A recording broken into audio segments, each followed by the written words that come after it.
छोटी मोहब्बत की कहानी। राघव और सिया की मुलाकात कॉलेज में हुई थी। राघव बहुत सीधा सादा लड़का था और सिया जिंदगी से भरी हुई हंसमुख लड़की। पहली बार जब राघव ने सिया को देखा तो उसे लगा जैसे दुनिया थम गई हो। धीरे धीरे बातें शुरू हुई, दोस्ती गहरी होती गई और फिर वही दोस्ती मोहब्बत में बदल गई। दोनों घंटों बातें करते, साथ पढ़ते, छोटी छोटी खुशियों को साझा करते। राघव हमेशा सिया के लिए छोटे छोटे सरप्राइज लाता और सिया राघव की आंखों में वो प्यार पढ़ लेती थी जो उसने कभी कहा नहीं था। उनका रिश्ता उन दिनों की तरह था जहां सब कुछ मासूम और सच्चा लगता है, लेकिन हर प्रेम कहानी की तरह उनकी कहानी में भी एक मोड़ आया। सिया के परिवार को यह रिश्ता मंजूर नहीं था। कारण था राघव का मध्यम वर्गीय परिवार और सिया का एक अमीर खानदान।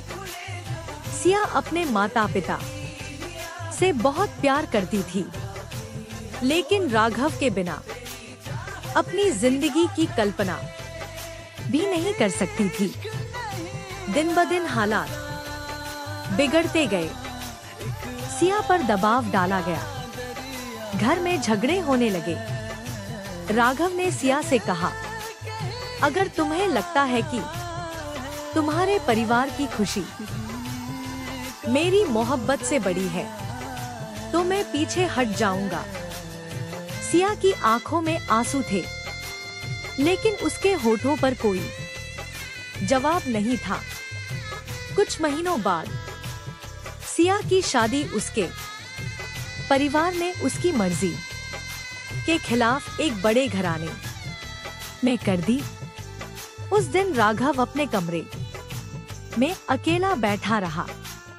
वो चाहता तो सिया को लेकर भाग सकता था, लेकिन उसका प्यार इतना स्वार्थी नहीं था। वो सिया की मुस्कान चाहता था, चाहे उस मुस्कान में उसका कोई हक न हो। सालों बीत गए। राघव अब भी उसी मोहब्बत में जी रहा था, बिना शिकायत, बिना उम्मीद।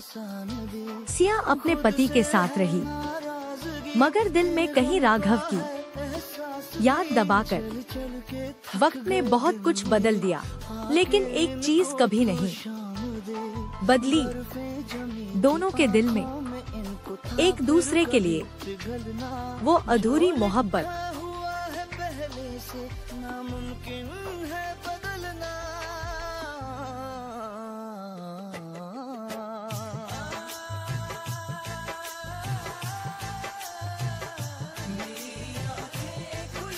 यह कहानी हमें सिखाती है कि सच्चा प्यार हमेशा मिलना नहीं होता, कभी कभी सच्चा प्यार छोड़ देना भी होता है।